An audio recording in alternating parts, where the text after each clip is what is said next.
I want to tell you about the house first. Not because the house matters, not anymore, but because it's where everything started and where everything ended, and I think you need to see it the way I saw it before any of this happened. Before I understood what silence could hide. It sits on a quiet street outside Denver. The kind of street where people wave from their driveways and keep their lawns edged and never ask each other anything real. 2 stories, dark gray siding, a covered porch. I repainted myself the summer before all of this. The finished basement took me 11 months, weekends, evenings, whatever time I could carve out after work. Concrete floors I laid myself, drywall I hung by hand. I built that room from the studs out, and I was proud of it the way men get proud of things they make with their own hands. The kind of pride that's quiet and private and doesn't need an audience. The SUV in the driveway, the flower beds Claire planted and I watered, the neighborhood that looked from the outside exactly like what it was supposed to be. My name is Ronald, 43 years old, senior project manager for a commercial construction firm that builds office parks and distribution centers and the kind of large, unremarkable buildings that hold cities together without anyone noticing. I have managed budgets in the millions and timelines that don't forgive mistakes and crews of men who can smell weakness the way dogs smell fear. I am not a man who falls apart. I am a man who looks at a problem, maps the variables, and builds a solution that lasts. I believed, and I want you to hear this clearly because it matters, I genuinely believed that a marriage worked the same way. You laid the foundation right. You picked your partner carefully.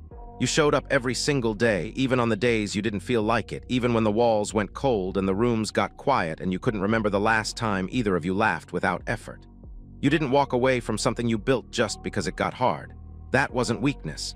That was integrity. Claire was 41 when this story begins. Pharmaceutical sales, the kind of job that keeps you polished and articulate and permanently half-packed for the next flight out. She was confident in the way people are confident when the world has always rewarded them for showing up and smiling. Dark hair, sharp eyes, a laugh that could fill a room when she wanted it to. I am not going to pretend I didn't love her because I did, fully without reservation for a long time. I wasn't a romantic in the grand gesture sense. I didn't write notes or plan surprises or show up with flowers for no reason. What I did was quieter than that. I paid the bills before she noticed them. I fixed the things she didn't know were broken. The slow leak under the bathroom sink, the loose railing on the back steps, the garage door that dragged every winter. I kept the routines she never acknowledged. The groceries, the oil changes, the insurance renewals, the small mechanical work of keeping a life functional. I was the foundation she walked on without looking down. The marriage was not a disaster. I want to be honest about that. We didn't scream at each other. We didn't have the kind of marriage that collapses publicly in front of friends and leaves everyone unsurprised. What we had was something quieter and harder to name, a drift. 2 people sharing a house, a bed, a last name, a set of routines without ever fully inhabiting the same moment together. Dinners where we talked about logistics and never about anything underneath the logistics. Nights where we lay in the dark on our respective sides of the bed like 2 strangers who had agreed, without speaking, to respect each other's silence. In public, she still took my arm at neighborhood barbecues, still smiled at me across tables like we were a team.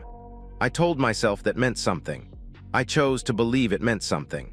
Looking back now, I understand that belief was the most expensive choice I ever made. There is one thing I told her early in our marriage, early enough that the words had weight, early enough that I meant them down to the bone. I told her plainly the way I say things I'm serious about. Cheating was the one thing I would never survive inside this marriage. Not because I was fragile. Not because I hadn't considered that marriages get complicated and people get lonely and the world is full of temptation. But because trust, to me, is structural. It is the thing that holds everything else up. You compromise that, and it doesn't matter how beautiful the house is, it falls. She heard me, I know she heard me. She nodded and she poured more wine and she said something like, "Of course, same." And I believed her, because at that point I had no reason not to. I sit with that moment, now the way you sit with a thing you can't take back. The morning this story really begins, I was at the kitchen tea. Able before sunrise. Coffee mug she bought me years ago, a heavy ceramic thing from some market in Santa Fe we visited on a trip that felt like a different lifetime. The neighborhood was quiet. The house was quiet. Everything was exactly the same as it always was. And that was the problem. The silence felt identical to every other silence, and I had started to understand, somewhere beneath the part of me that didn't want to understand it, that a silence can be a person's way of hiding something loud. I used to think a quiet life was proof of a good one. I was wrong about that. I was wrong about a lot of things. But I was not going to be wrong for much longer. 2 weeks before the Las Vegas pharmaceutical conference, Claire changed. Not dramatically, not in any way she thought I'd notice. She was subtler than that, I'll give her that much. She didn't come home cold or distant the way you'd expect someone to behave when guilt has its hands around their throat. She came home lighter, easier on the surface, harder underneath, like something had been decided for her and the decision had taken a weight off she hadn't admitted she was carrying. The criticism started small. The way I dressed for dinner, too casual, she said, like I'd stopped trying. The way I took too long to answer questions, as if my pauses were a personal affront. The coffee. She had never once in 15 years had an opinion about how I drank my coffee, and suddenly the way I stood at the counter in the morning bothered her. I absorbed it quietly because that is what I do. I assumed she was stressed. I assumed the marriage needed something I wasn't giving, and that my job was to figure out what that was and give it without being asked. That's what a foundation does. It adjusts, it holds. Then came the wine and the question. It was a Tuesday evening. The dining room table, the half-empty bottle of red she'd opened before I got home, the easy smile she wore like a costume. I remember the candlelight. She had lit the candles, which should have told me something because Claire didn't light candles without a reason. She asked what I thought about a whole pass. She framed it like a joke, delivered it like a test. Her voice was light, almost laughing, the way people sound when they want you to believe they aren't serious so that when you react, they can call your reaction the problem. I didn't laugh. I put my glass down on the table slowly and I looked at her, and I told her as calmly as I could hold myself that it would break me. Not metaphorically, not as an expression. I told her it would break the marriage and it would break whatever was left of my belief in the life we had built, and that I needed her to hear that the same way I had needed her to hear it years ago when we had first made those promises to each other. She rolled her eyes.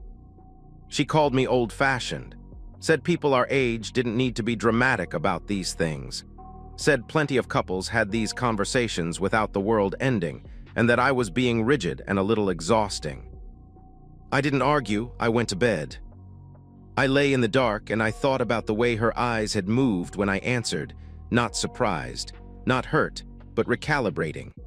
Like my response was a variable she had already run through a model and found manageable. She came back from Las Vegas 5 days later.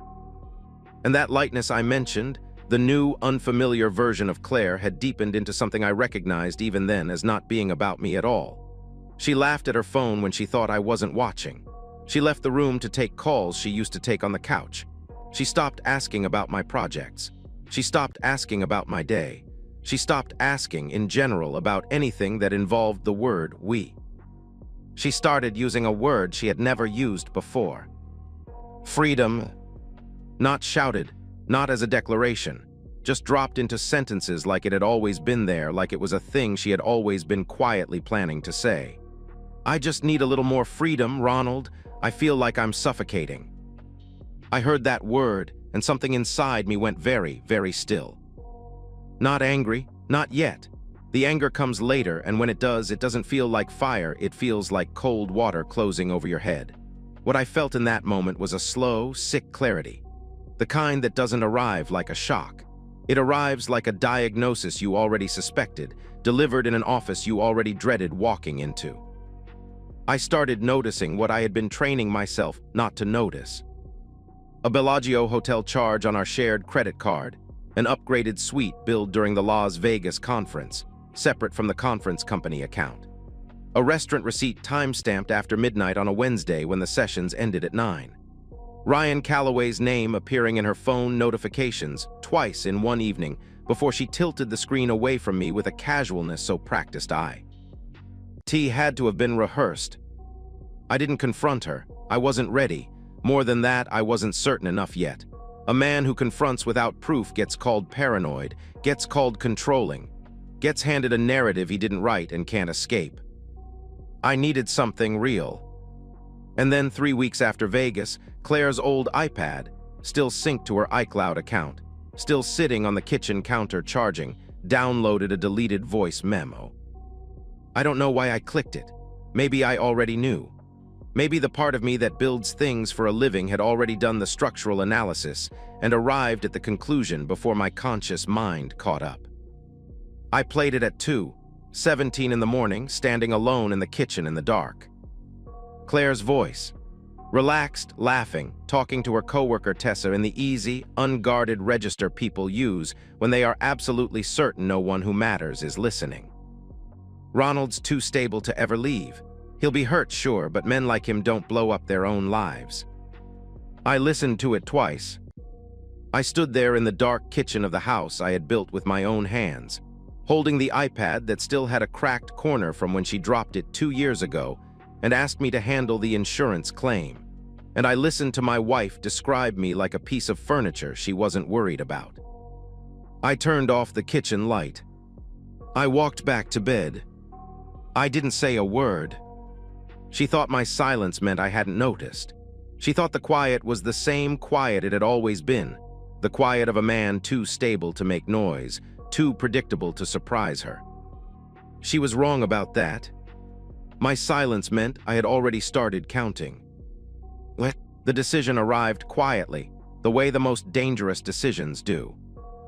Not with a flood of emotion, not with rage or grief or the kind of dramatic internal reckoning that people describe in movies.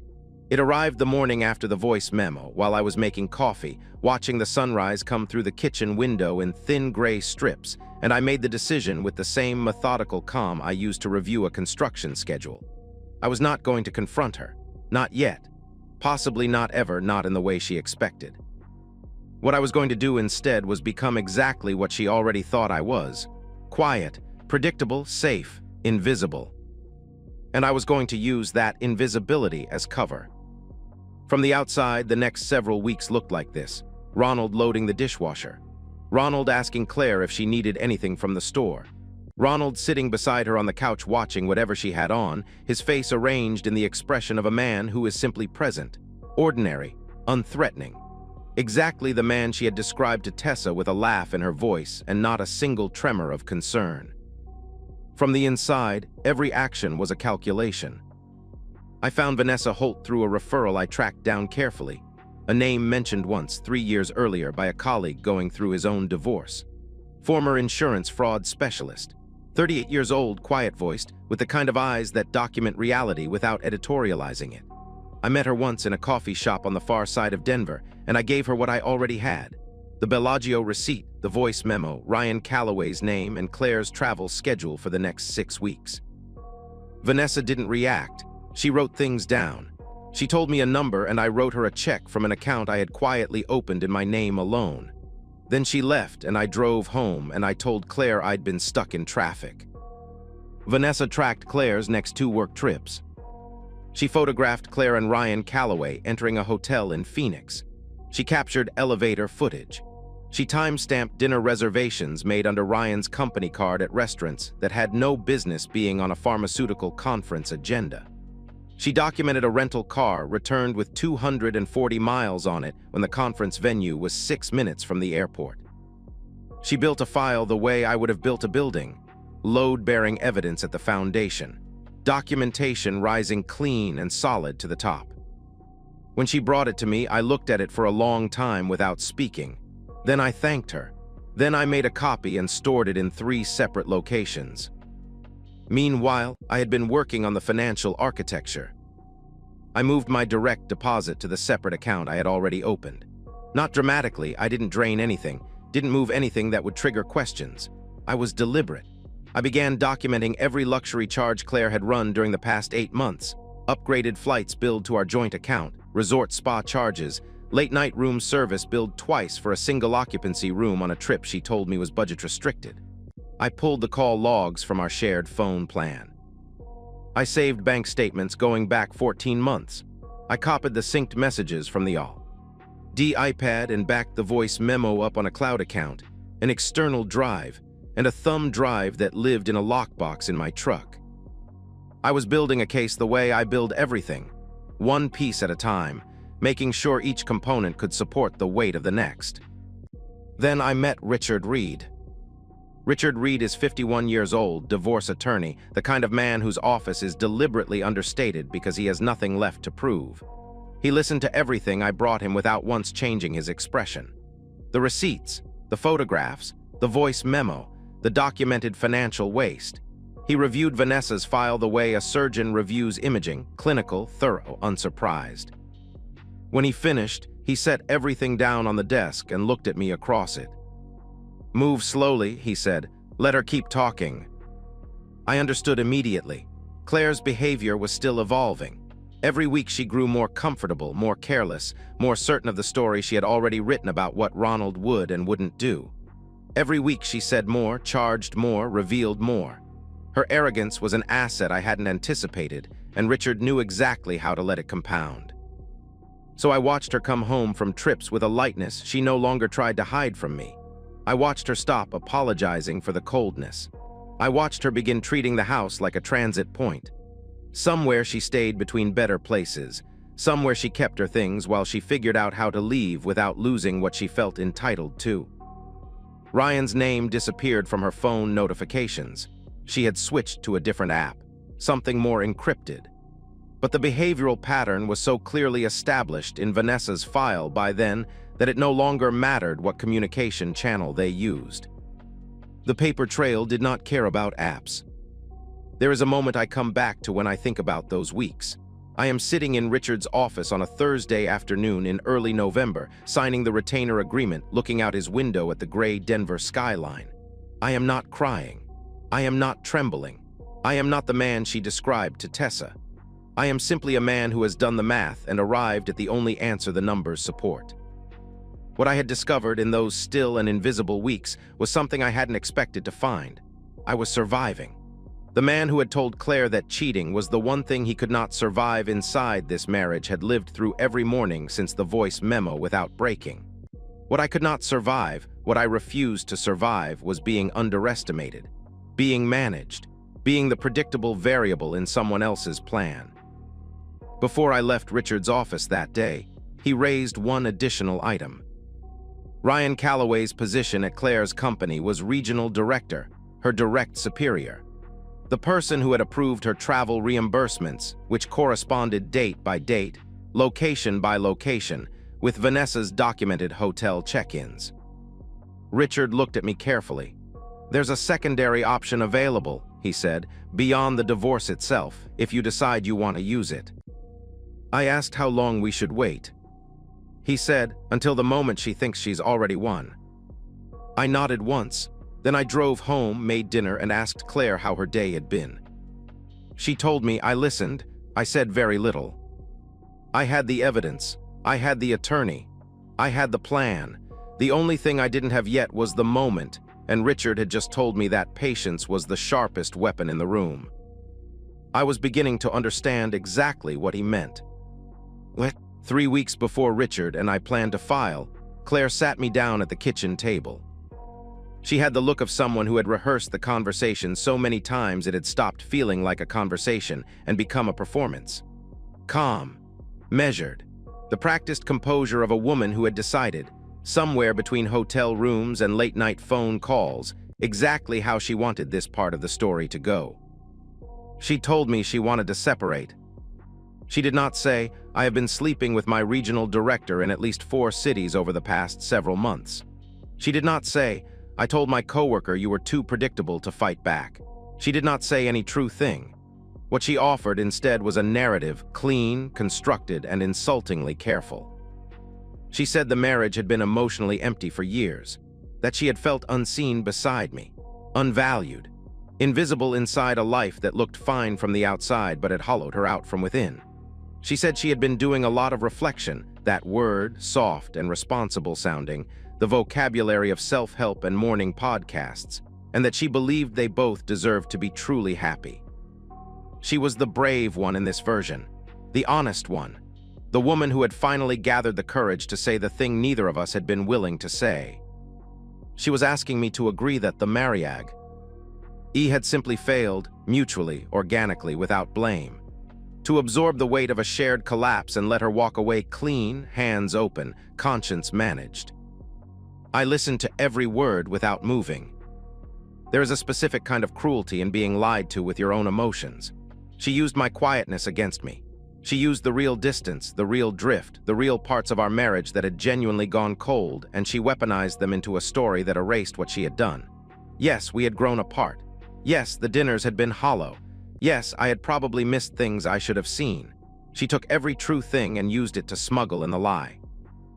I told her I needed a few days to think. She looked surprised. She had expected either an argument she could win or a surrender she could manage. She had not expected stillness. She did not know what to do with stillness because stillness was my territory, not hers. I called Richard that night from my truck, parked at the end of the street. He listened without interrupting. When I finished, he was quiet for exactly 3 seconds. "She just changed the clock," he said. He explained it precisely, the way Richard explained everything, without drama, without wasted words. If Claire retained an attorney before we filed, if she established the narrative of a mutual emotional dissolution before the affair evidence entered the picture, the legal framing of the entire proceeding could shift. Her attorney would build the story of a woman who came forward honestly to end a loveless marriage, and our evidence would arrive looking like the reaction of a wounded man rather than the documentation of a deliberate, sustained deception. We needed to file first. Richard moved the filing date up by 2 weeks. Then came the secondary complication.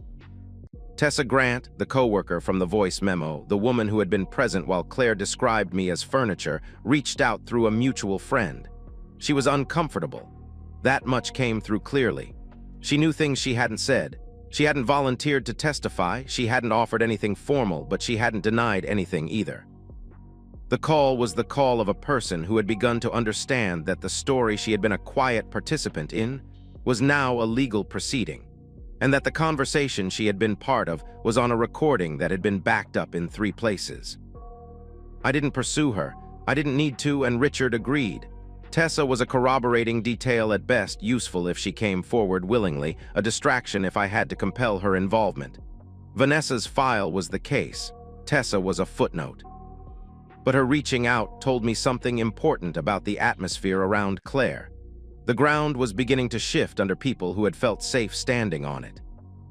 That night alone, I opened the evidence folder one final time. I had told myself I wouldn't look at the photographs again, that I had made my decision, and the photographs were exhibits now, not wounds. But I looked anyway. Claire and Ryan at the hotel entrance in Phoenix, her hand at his back in a gesture so casual it could only have come from months of repetition.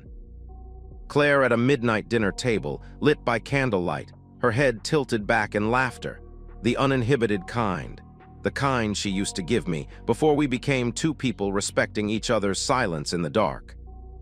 I looked at that image for a long time. I did not feel rage. I had moved past the place where rage lived. What I felt was something colder and cleaner, the specific clarity of a man who has cataloged every variable, confirmed every calculation, and arrived at the last step before the structure is complete.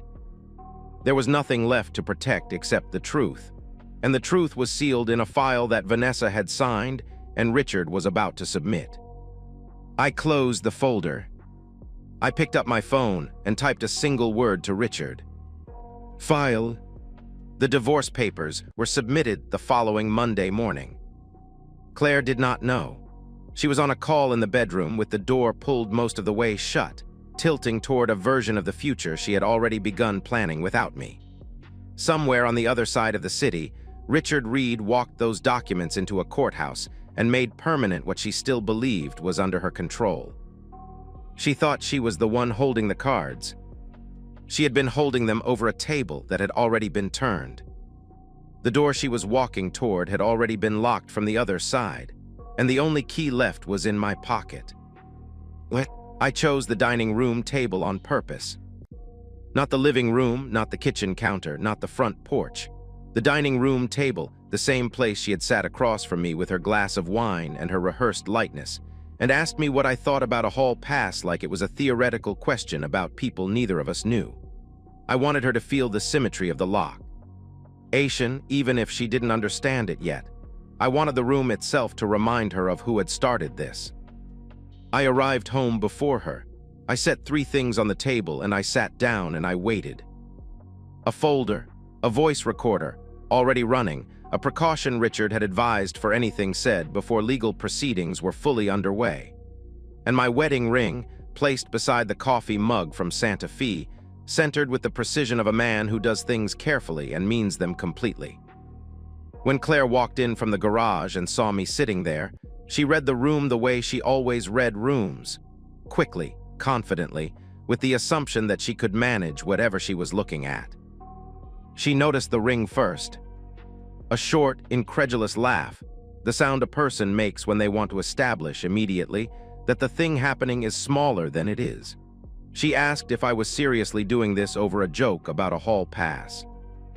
I slid the Bellagio receipt across the table without speaking. The laugh stopped. She looked at the receipt. She looked at me.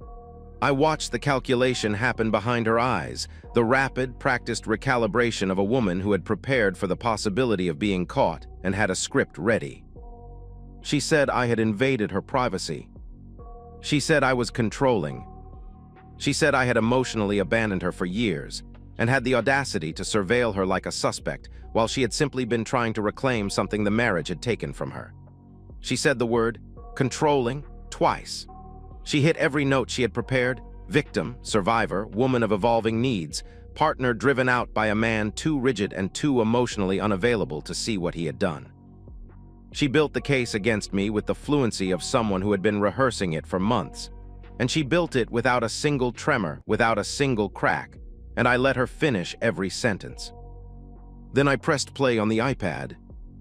The room went silent the way rooms go silent when something irreversible enters them. Her own voice, relaxed and laughing, speaking to Tessa with the unguarded ease of a woman who had never once entertained the possibility that the stable, predictable man she had married might be listening. Ronald's too stable to ever leave. He'll be hurt, sure, but men like him don't blow up their own lives. The silence that followed was the loudest thing I had ever heard in that room. She didn't move, she didn't speak. The color in her face did something complicated, and she pressed her lips together, and I watched her understand, in real time, that the script she had prepared was for a different conversation. One where she was the only person who had done any preparation.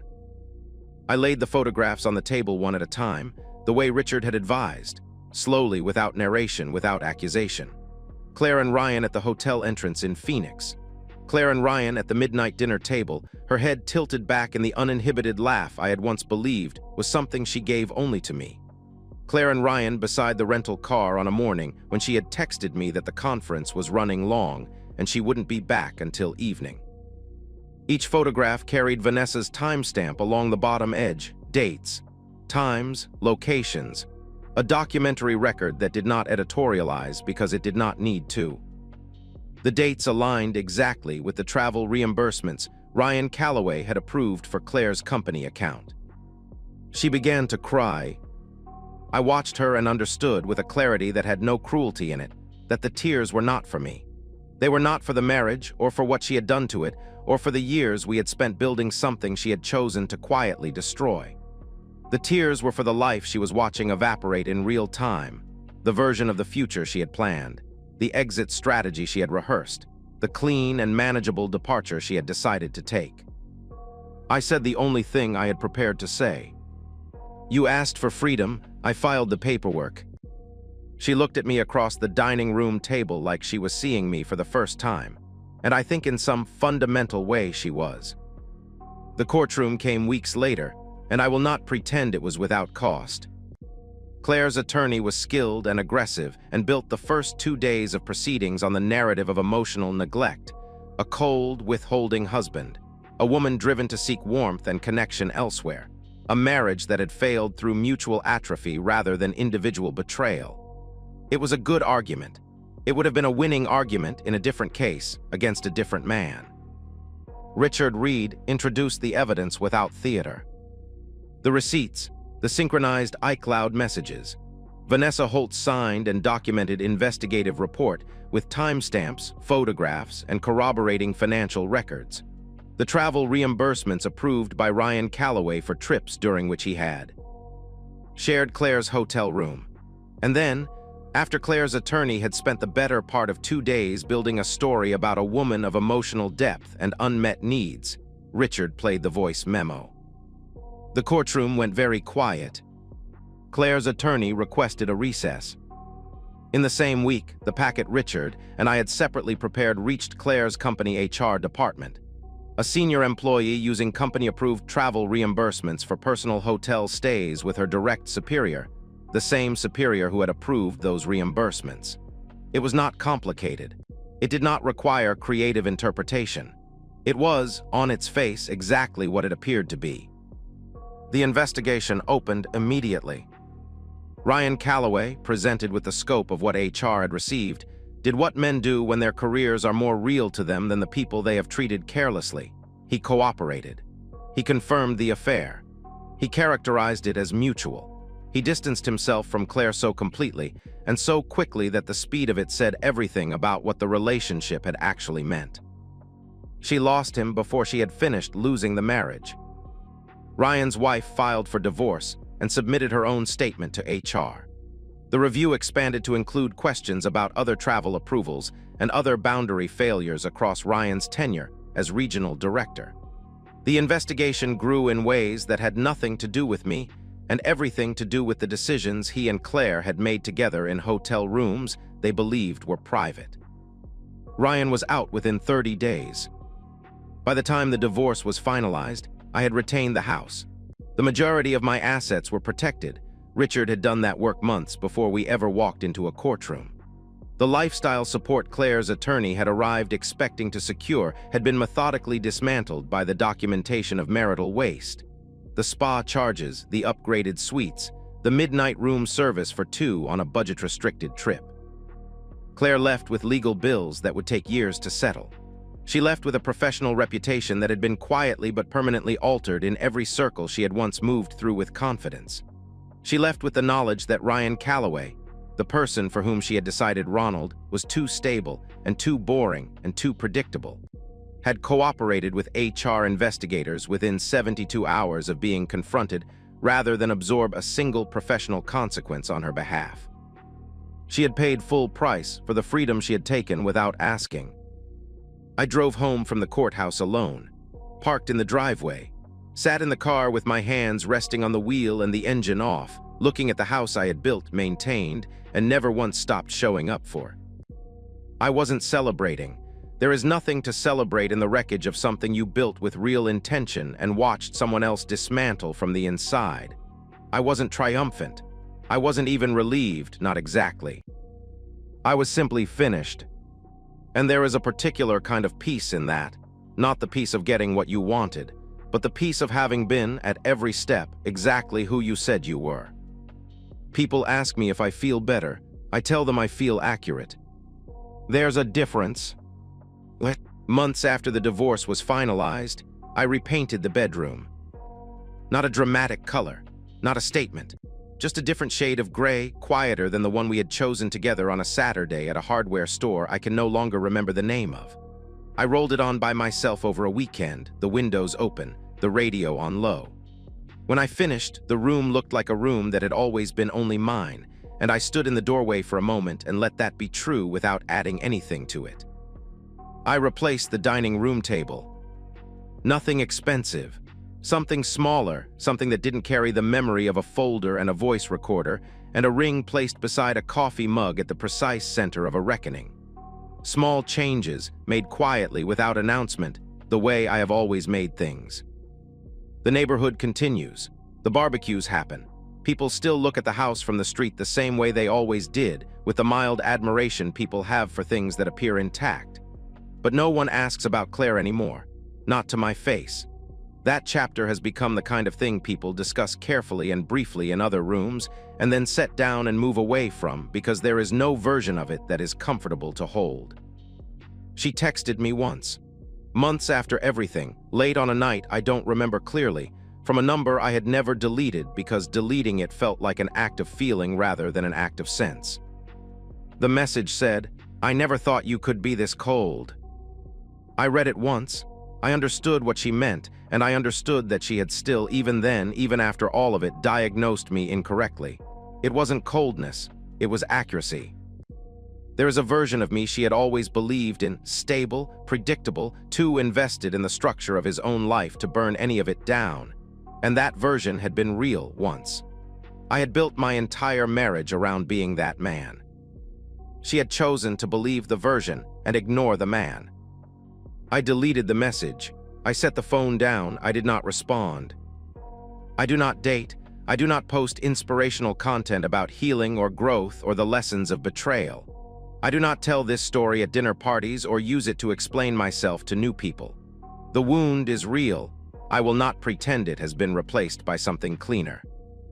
There are mornings when I sit at the kitchen table and feel the specific weight of a life that was supposed to be shared. And the feeling is not rage or bitterness, but something older and simpler. Grief, plain and stubborn, for the version of the story that didn't happen. But I sleep deeply through the whole night, without lying in the dark listening for the sound of a lie breathing quietly beside me. This morning I was at the kitchen table before sunrise. The new table now smaller mine, the same coffee mug from Santa Fe. The same early light coming through the window in thin gray strips falling across my hands. The neighborhood was quiet. The house was quiet. And for the first time in longer than I can trace, the silence was only silence. Not a cover. Not a thing hiding something louder underneath. Just the ordinary, inhabitable quiet of a morning that belongs to no one but me. I said it once to the empty room, not for her, not for anyone who might have been listening, just to hear it land in the air and stay there. You told me you wanted freedom. I just made sure you paid full price for it. The words settled and were still. I finished my coffee. I rinsed the mug. I set it back on the counter where it always goes. And I got on with the rest of my life.